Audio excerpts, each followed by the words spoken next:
Novel دل سنبھل جا ذرا، رائٹر خانزادی، قسط نمبر 6۔ منال کو سوئے ابھی کچھ دیر ہی ہوئی تھی کہ اس کے کانوں میں حنان کی آواز پڑی۔ منال۔ حنان منال کے پاس کھڑا اسے آوازیں دے رہا تھا۔ منال جلدی سے اٹھ کر بیٹھ گئی۔ کھانا نہ کھا کر کیا ثابت کرنا چاہتی ہو تم کہ تم پر بہت ظلم ہو رہا ہے؟ غلام بنا کر رکھا ہے تمہیں، بتاؤ بول کیوں نہیں رہی اب؟ نہیں، آپ غلط سمجھ رہے ہیں، میں تو آپ کے آنے کا انتظار کر رہی تھی بس، اور کچھ نہیں۔ منال نے ڈرتے ڈرتے جواب دیا۔ سب جانتا ہوں میں، تم مجھ سے بدلہ لینا چاہتی ہو۔ میں نے تمہیں تمہارے گھر والوں سے دور کیا ہے تو تم بھی مجھے میرے گھر والوں سے دور کرنا چاہتی ہو، خود کو مظلوم ظاہر کرتے ہوئے۔ لیکن ایک بات یاد رکھنا۔ حنان منال کا جبڑا دبوچتے ہوئے بولا، تمہاری ان سازشوں کو میں کامیاب نہیں ہونے دوں گا، کہہ کر منال کو چھوڑ دیا۔ منال صوفے پر جا گری۔ ایسی سازشیں بنانا اور ان کو پایہ تکمیل تک پہنچانا آپ کا کام ہے ملک حنان، منال اٹھتے ہوئے بولی۔ منال کا لہجہ نفرت بھرا تھا۔ حنان غصے سے منال کی طرف بڑھا اور اسے بالوں سے دبوچتے ہوئے اپنے سامنے لایا۔ آئندہ میرے لیے میں نفرت کا اظہار مت کرنا ورنہ انجام اچھا نہیں ہوگا۔ انجام کی فکر نہیں ہے اب مجھے، اب تو ظلم کی انتہا دیکھنے کی فکر ہے۔ دیکھتی ہوں کہاں تک ظلم میرا مقدر بنتے ہیں، منال بنا ڈرے بولی۔ میں ظلم کی انتہا کر دوں گا اور تب تک کرتا رہوں گا جب تک تم مر نہیں جاتی۔ حنان نفرت بھرے لہجے میں بولا اور ساتھ ہی منال کے بال چھوڑ دیے۔ منال ہنس دی۔ بس ملک حنان بس، اتنا ہی ظلم کر کے تھک گئے آپ تو؟ ابھی تو پوری زندگی پڑی ہے، خود کو تیار کر لیں۔ مجھے لگتا ہے آپ کمزور پڑ رہے ہیں، منال مسکراتے ہوئے بولی۔ حنان حیران تھا منال اس کے سامنے بول کیسے رہی ہے، ڈرپوک سی منال بولنے کیسے لگی تھی۔ وہ کمرے سے نکل گیا اور کچھ دیر بعد ہاتھ میں کھانے کی ٹرے اٹھائے کمرے میں داخل ہوا۔ یہ کھانا کھاؤ جلدی سے، مجھے سونا بھی ہے، حنان ٹرے منال کے سامنے رکھتے ہوئے بولا۔ مجھے بھوک نہیں ہے، میری بھوک ختم ہو چکی ہے، منال نے نفرت سے منہ دوسری طرف موڑ لیا۔ حنان کو اپنی غلطی کا احساس ہوا۔ اسے منال کو بول کر جانا چاہیے تھا کہ کھانا کھا لے، میرا انتظار مت کرے، میں لیٹ ہو جاؤں گا۔ لیکن وہ اپنی غلطی ماننے کو تیار ہی نہیں تھا۔ منال چپ چاپ کھانا کھاؤ نہیں تو میں تمہیں اٹھا کر اس کھڑکی سے نیچے پھینک دوں گا۔ حنان کھڑکی کی طرف اشارہ کرتے ہوئے بولا۔ تو پھینک دے، مجھے ڈر نہیں لگتا، منال بھی اسی کے انداز میں بولی۔ حنان بہت مشکل سے اپنے غصے کو ضبط کیے بیٹھا تھا۔ وہ منال کی طرف بڑھا۔ حنان صوفے پر بیٹھ گیا منال کے ساتھ اور اس کے لیے پلیٹ میں سالن ڈال کر روٹی کا نوالا اس کی طرف بڑھایا۔ منال تو حیران ہی رہ گئی حنان کے اس رویے پر۔ وہ تو سمجھی تھی حنان اسے اٹھا کر نیچے پھینکنے لگا ہے، لیکن یہ تو الٹ ہی ہو گیا۔ منال کو اپنی آنکھوں پر یقین نہیں آ رہا تھا۔ چلو اب کھا بھی لو، اتنا حیران ہونے کی کیا ضرورت ہے؟ بیوی ہو میری، اتنا تو حق بنتا ہے میرا۔ میں خود کھا لوں گی، منال گھبراتے ہوئے بولی۔ کیوں، مجھ پر اعتبار نہیں ہے کیا؟ حنان اس کی آنکھوں میں دیکھتے ہوئے بولا۔ آپ کی کس بات پر اعتبار کروں میں، اور کس بات پر اعتبار نہ کروں یہ بھی بتا دے مجھے، منال چہرہ دوسری طرف کرتے ہوئے بولی۔ ہر اس بات پر جو میں کہوں، مطلب میری ہر بات ہر یقین کرنا ہوگا تمہیں؟ یہ میرا حکم ہے۔ میں خود کھا لوں گی، آپ رہنے دیں، منال حنان کے ہاتھ سے نوالا لے کر پلیٹ میں رکھتے ہوئے بولی۔ اوکے جلدی کھا لو، پھر مجھے صبح آفس جانا ہے، جلدی اٹھنا پڑے گا، ورنہ اگر لیٹ ہو گیا تو ملک صاحب جاب سے نکال دیں گے مجھے۔ حنان کی بات پر منال مسکرا دی اور حنان بھی مسکرا دیا۔ ہاں نا، نکال بھی سکتے ہیں، کہہ کر حنان بستر پر لیٹ گیا۔ جب تک منال نے کھانا ختم نہیں کر لیا اسے دیکھتا رہا۔ جب منال کھانا کھا کر برتن رکھ کر واپس آ کر سونے کے لیے لیٹ گئی تو حنان بھی سونے کے لیے لیٹ گیا۔ صحیح کہہ رہا تھا ارسل، آخر اس سب میں منال کی کیا غلطی ہے؟ غلطی تو فہیم اور ثانیہ کی تھی، تو میں منال کے ساتھ یہ سب کیوں کر رہا ہوں؟ حنان سوچتے سوچتے سو گیا۔ کہیں نہ کہیں اسے احساس ہو رہا تھا اپنی غلطیوں کا، مگر انا اس کے آڑے آ رہی تھی۔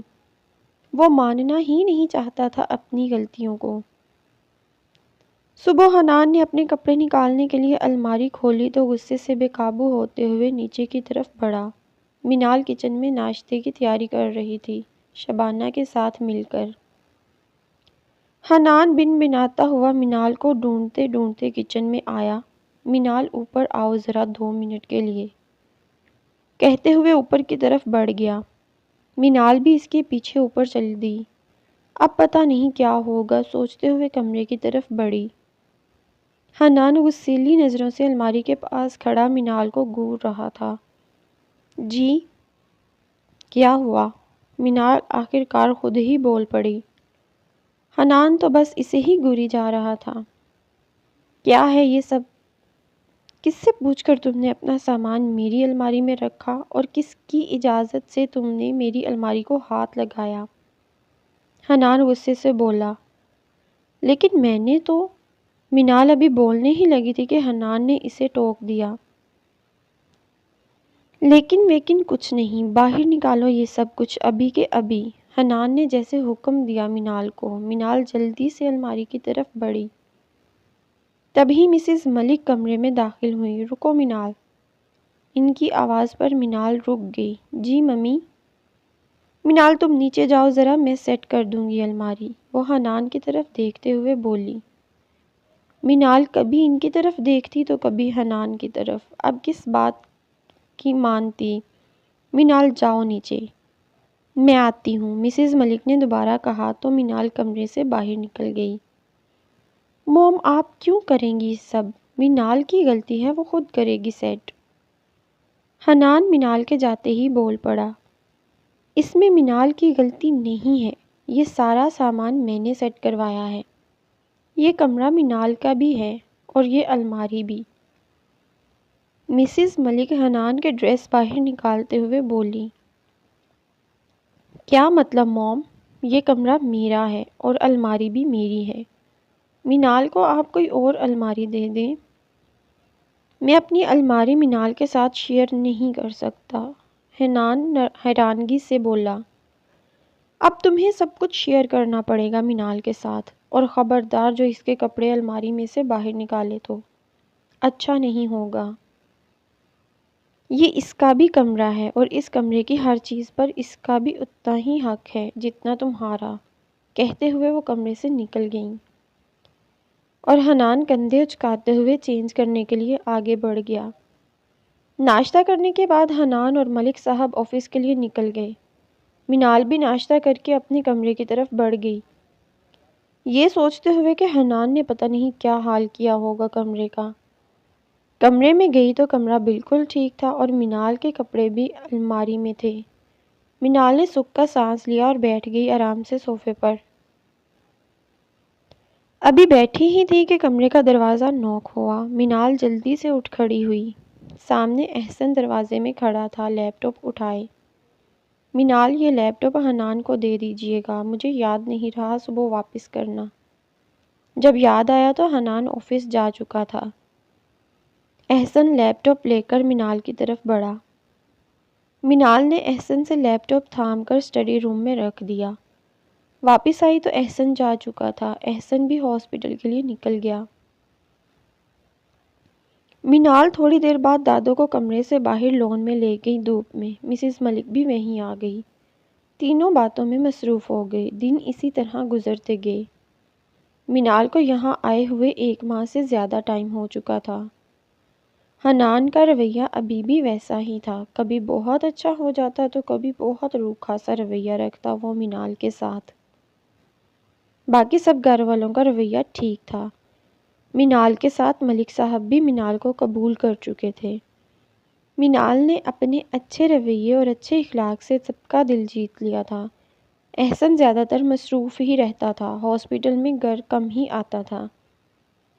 رات کو سب کے سونے کے بعد آتا اور صبح سب کے جاگنے سے پہلے نکل جاتا، اور کبھی کبھی تو پوری رات گھر نہ آتا۔ مینال کو گھر والوں کی بہت یاد آتی تھی، مگر کسی سے کہتی نہیں تھی۔ مسز ملک کئی بار مینال کی اداسی محسوس کر چکی تھی، مگر وہ اس کے لیے کچھ کر نہیں سکی۔ ملک صاحب، آپ سے ایک بات کرنی تھی۔ ملک صاحب لان میں بیٹھے اخبار پڑھ رہے تھے۔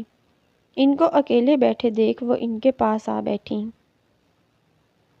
جی جی کہیے، آپ کو کب سے ضرورت پڑنے لگی اجازت لے کر بات کرنے کی؟ وہ مسکراتے ہوئے بولے۔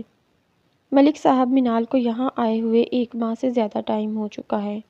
میں سوچ رہی تھی کہ کیوں نہ مینال اور حنان کے ریسیپشن کا فنکشن رکھ دیا جائے۔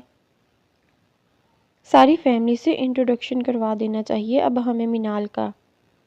آخر یہ بات کب تک چھپی رہ سکتی ہے؟ سب سے احسن تو گھر کا بچہ ہے، وہ گھر کی بات باہر نہیں نکالے گا۔ لیکن باقی سارے خاندان کو کیا جواب دیں گے ہم؟ یہ سب تو سوچنا ہی پڑے گا ہمیں۔ اور پھر حنان ہمارا اکلوتا بیٹا ہے، میرا دل کرتا ہے اس کی خوشیاں دیکھنے کو۔ کتنے ارمان تھے میرے حنان کو دلہا بنے دیکھنے کو، اس نے سارے ارمان مٹی میں ملا دیے۔ کہہ تو ٹھیک رہی ہیں آپ بیگم صاحبہ، مجھے کوئی اعتراض نہیں۔ آپ اپنے صاحبزادے سے بھی ایک بار بات کر لیں، کہیں اسے کوئی اعتراض نہ ہو۔ یہ ضروری ہے، وہ مسکراتے ہوئے بولے۔ ہاں وہ تو ہے، ویسے اس کی یہ ساری عادتیں آپ پر ہی گئی ہیں، ضدی، اپنی بات منوا کر چھوڑتا ہے۔ ہاں ہاں ہاں، ان کی بات پر ملک صاحب کھلکھلا کر ہنس دیے۔ ہاں وہ تو ہے، لیکن اب جب خود باپ بنا ہوں تو احساس ہوا ہے کہ جب ماں باپ کو ستاتا تھا تو ان کو کیسا محسوس ہوتا تھا۔ ہاں خیر چھوڑیں یہ سب باتیں، آپ کے لیے چائے لے کر آتی ہوں۔ مسکراتے ہوئے وہ اندر کی طرف بڑھ گئی۔ رات کو جب حنان کمرے میں بیٹھا لیپ ٹاپ پر آفس کا کوئی ضروری کام کر رہا تھا تو مسز ملک کمرے میں آئیں۔ حنان، ایک ضروری بات کرنی تھی تم سے، وہ بیڈ پر بیٹھتے ہوئے بولی۔ مینال کمرے میں نہیں تھی۔ جی مام، میں سن رہا ہوں، بتائیں۔ حنان لیپ ٹاپ سے نظریں ہٹائے بغیر بولا۔ ہم سوچ رہے تھے، مطلب تمہارے ڈیڈ اور میں نے سوچا ہے، کیوں نہ تمہارا اور مینال کا ایک ریسیپشن فنکشن رکھا جائے جس میں ساری فیملی کو انوائٹ کیا جائے تاکہ سب سے مینال کا تعارف ہو جائے۔ تم کیا کہتے ہو؟ مینال نے لیپ ٹاپ سے نظریں ہٹا کر ان کی طرف دیکھا۔ موم کیسی باتیں کر رہی ہیں آپ کی طبیعت تو ٹھیک ہے نا؟ حنان کو جیسے یقین نہیں آیا ان کی بات کا۔ نو وے، ایسا کچھ بھی سوچنا بھی مت آپ لوگ، مجھے مینال میں کوئی انٹرسٹ نہیں ہے۔ یہ نکاح میں نے کوئی اپنی خوشی کے لیے نہیں کیا اور نہ ہی خاندان والوں کو دکھانے کے لیے۔ It's just a deal mom, nothing else. کمرے میں آتی مینال کے قدم ان الفاظ پر کمرے سے باہر ہی رک گئے، اس میں آگے بڑھنے کی ہمت ہی نہیں رہی۔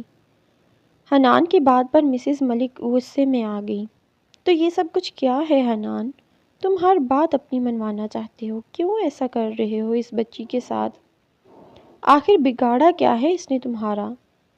تم نے اس سے نکاح اس کے بھائی سے بدلہ لینے کے لیے کیا، لیکن جو بھی ہو اب وہ بیوی ہے تمہاری، اسے عزت دینا فرض ہے تمہارا۔ اسے کوئی مقام دو معاشرے میں۔ حنان کے فون کی رنگ ٹون بجی۔ وہ ان کی باتوں کو نظر انداز کرتے ہوئے فون کان سے لگائے کمرے سے باہر نکل گیا۔ مینال وہیں کھڑی تھی، حنان کو آتے دیکھ کمرے کی طرف بڑھ گئی۔ حنان دیکھ چکا تھا مینال کو، لیکن نظر انداز کرتے ہوئے آگے بڑھ گیا۔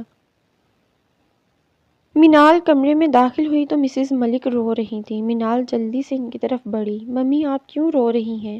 یہ سب تو تقدیر کا لکھا ہے، مجھے کوئی اعتراض نہیں ہے، میں خوش ہوں جیسے میرا اللہ مجھے خوش رکھے۔ اگر اللہ نے چاہا تو سب ٹھیک ہو جائے گا، آپ پریشان نہ ہوا کریں میرے لیے، آپ سب ہیں نا میرے ساتھ۔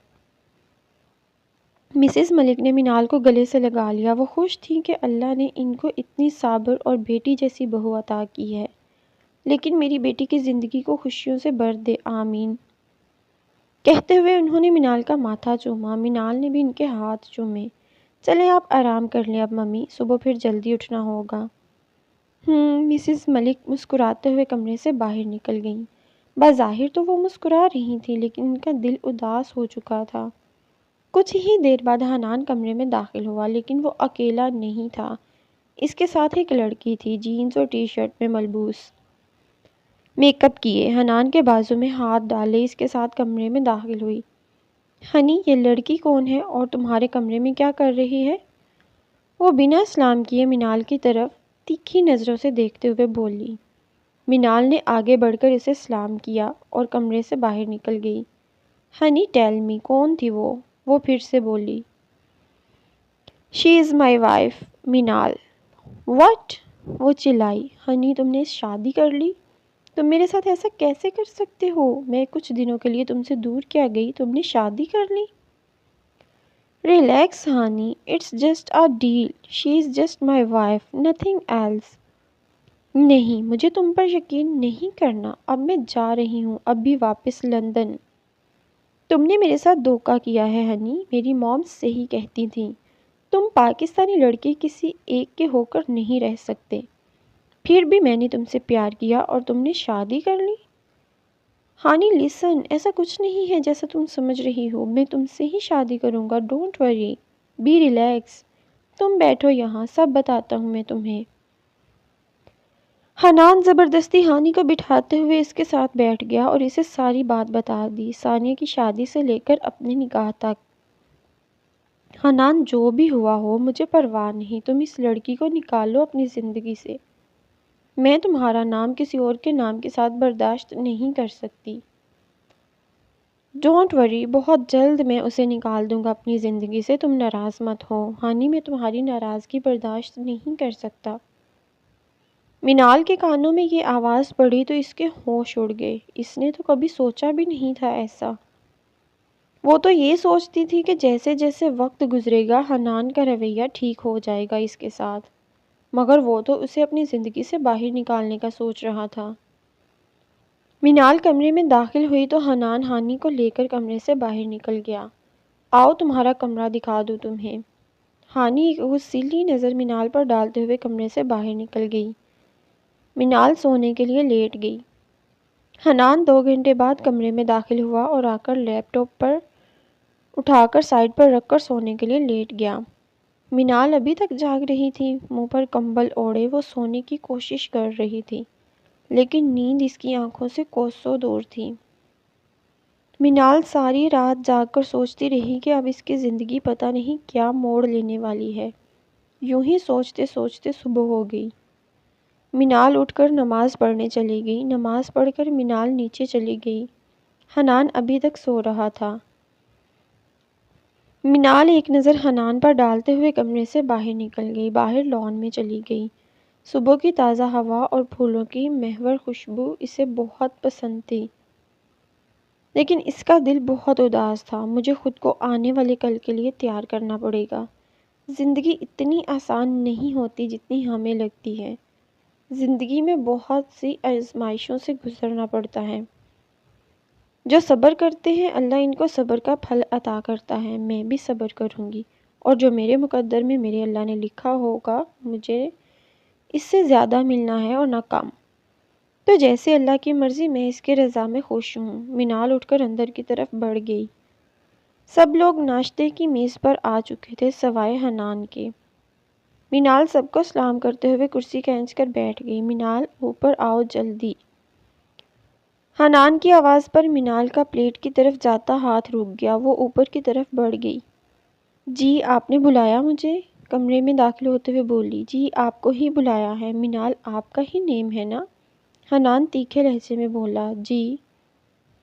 منال کو اس کی بات تھوڑی عجیب لگی۔ میری شرٹ نہیں مل رہی بلو والی، ذرا نکال دو، کہتے ہوئے حنان واش روم کی طرف بڑھ گیا۔ منال الماری کی طرف بڑھ گئی، تبھی ہانی کمرے میں داخل ہوئی۔ السلام علیکم، منال نے اسے سلام کیا، لیکن وہ منال کو اگنور کرتے ہوئے آگے بڑھ گئی۔ ہنی، کہاں ہو تم؟ زور زور سے آوازیں دینے لگ پڑی۔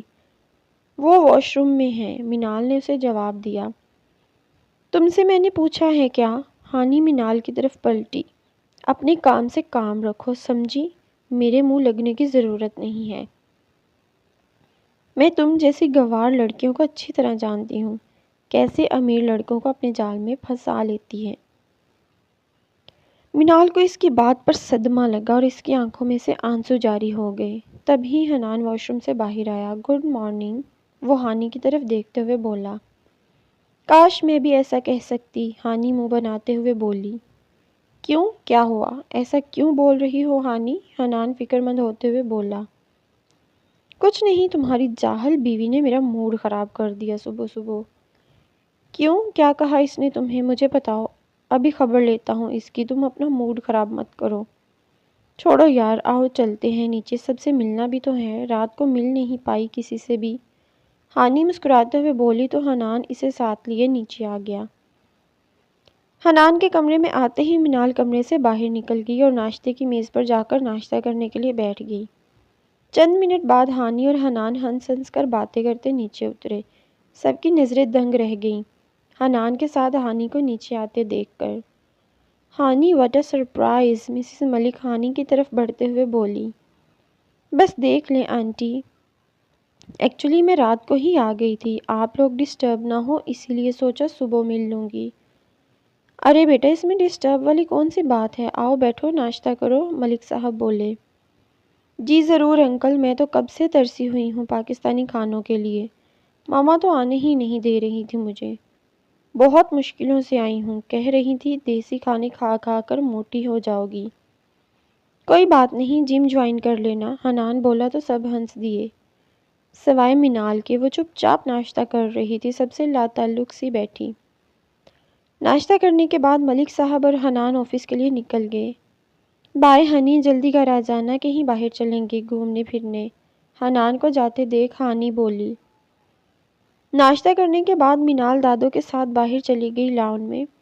اس کی روز کی یہی روٹین تھی، وہ ناشتہ کرنے کے بعد دادو کو باہر لے آتی تھی، ان کو ناشتہ کرواتی اور ان کو کبھی دباتی تو کبھی مالش کرتی ان کے سر کی۔ منال کو باہر بیٹھے دیکھ ہانی بھی وہیں چلی آئے۔ ہائے دادو، دادو کی طرف ہاتھ ہلاتے ہوئے بولی اور کرسی پر ٹانگ جمائے بیٹھ گئی۔ یہ ہائے وائے کیا ہوتا ہے، کتنی بار بولا ہے تم سے اے لڑکی کہ سلام کیا کرو، لیکن تم تو ہر وقت ہائے ہائے کرتی رہتی ہو، اگر اتنی ہی دردیں ہوتی ہیں تمہیں تو ڈاکٹر کو کیوں نہیں دکھاتی، شاید کوئی علاج مل جائے۔ دادو ہمیشہ ایسے ہی کلاس لیتی تھی ہانی کی، لیکن اسے کوئی پرواہ نہیں تھی، وہ ایک کان سے سنتی تو دوسرے سے نکال دیتی تھی۔ اور یہ کپڑے تو دیکھو تمہارے، اللہ معاف کرے کیسے بےہودہ لباس پہنا ہے تم نے مردوں والا، کچھ تو حیا کرو لڑکی، یہ منال سے ہی سیکھ لو کچھ کپڑے پہننے کا ڈھنگ۔ منال کے سامنے اپنی اتنی عزت افزائی پر ہانی دانت پیس کر رہ گئی۔ ارے میں اس کی بات کر رہی ہوں، یہ منال ہے، حنان کی دلہن، تم ملی نہیں اس سے؟ دادو منال کی طرف اشارہ کرتے ہوئے ہانی کو مخاطب کرتے ہوئے بولی۔ جی دادو، میں مل چکی ہوں، بس اتنا کہ ہانی وہاں سے چلی گئی۔ ہانی کا موڈ کافی خراب ہو چکا تھا، یہ بڑھیا، اس کی ہمت کیسے ہوئی اس 2 ٹکے کی جاہل لڑکی کے سامنے ذلیل کر کے رکھ دیا مجھے، چھوڑوں گی نہیں میں اس لڑکی کو۔ ہانی بڑبڑاتے ہوئے اپنے کمرے کی طرف بڑھ گئی، تبھی کسی سے ٹکرا گئی۔ او مسٹر، دیکھ کر نہیں چل سکتے کیا؟ ہانی چلائی، آہستہ بات کریں، یہ گھر ہے، کوئی پاگل خانہ نہیں جو اتنی زور زور سے چلا رہی ہیں آپ۔ احسن ابھی ابھی ہاسٹل سے آیا تھا، دروازے میں ہی ہانی سے ٹکرا گیا۔ کیا کہا؟ تم نے مجھے پاگل کہا؟ ہانی کو تو جیسے صدمہ لگا۔ تمہاری ہمت کیسے ہوئی مجھے پاگل کہنے کی؟ تمہیں کیا میں پاگل لگتی ہوں شکل سے؟ شکل سے تو نہیں لگتی، البتہ حرکتوں سے لگ رہی ہو تھوڑی تھوڑی۔ خود سے باتیں کرنا یہ بھی ایک نشانی ہوتی ہے پاگل پن کی، اور میں نے نوٹ کیا ہے کہ سامنے سے آتے ہوئے خود سے باتیں کرتی آ رہی تھی آپ۔ احسن مسکراتے ہوئے بول کر آگے بڑھ گیا۔ ہانی تو دنگ رہ گئی اپنی صبح صبح اتنی بے عزتی پر۔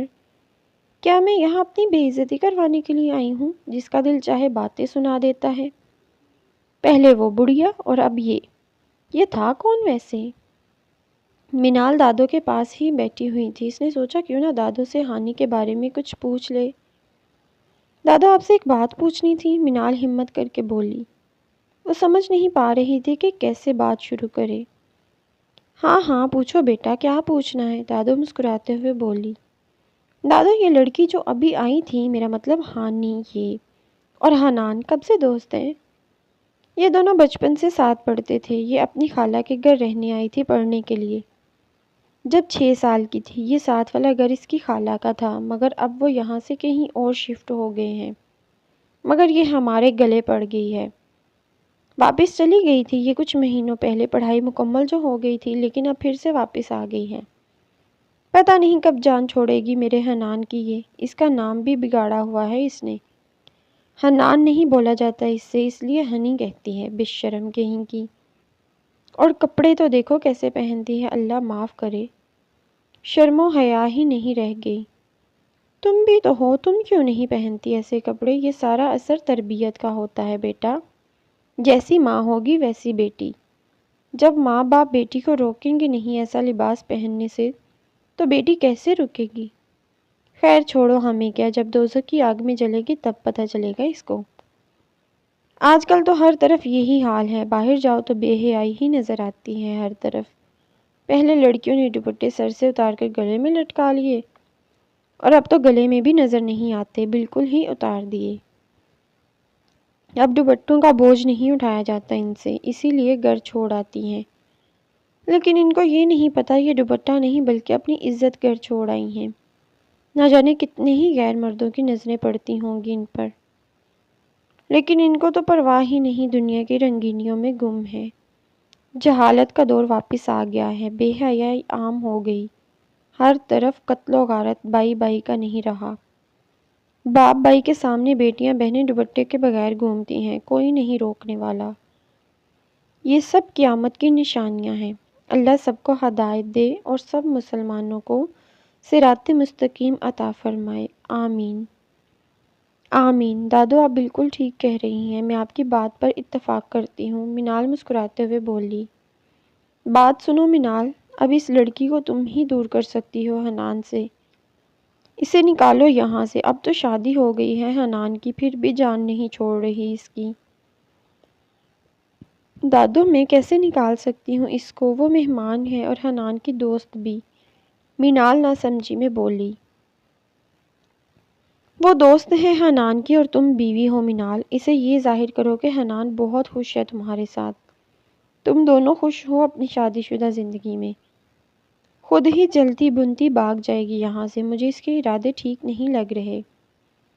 کس طرح سب کے سامنے حنان سے چپکتی پھرتی ہے، یہ جانتے ہوئے بھی کہ اب شادی ہو چکی ہے اس کی۔ ایسی لڑکیاں دوسروں کا گھر خراب کر کے اپنے قدم جمانے میں بہت ماہر ہوتی ہیں، اسی لیے تمہیں سمجھا رہی ہوں کہ وقت سے پہلے سنبھل جاؤ، کہیں دیر نہ ہو جائے اور تمہارے پاس پچھتانے کے سوا کچھ نہ رہ جائے۔ خود کو مضبوط بناؤ۔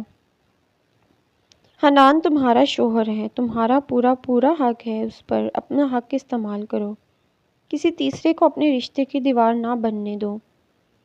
السلام علیکم بیوٹیفل لیڈیز، احسن کی آواز پر منال اور دادو نے پلٹ کر دیکھا۔ وعلیکم السلام، آؤ بیٹھو، ٹائم مل گیا دادو کو سلام کرنے کا؟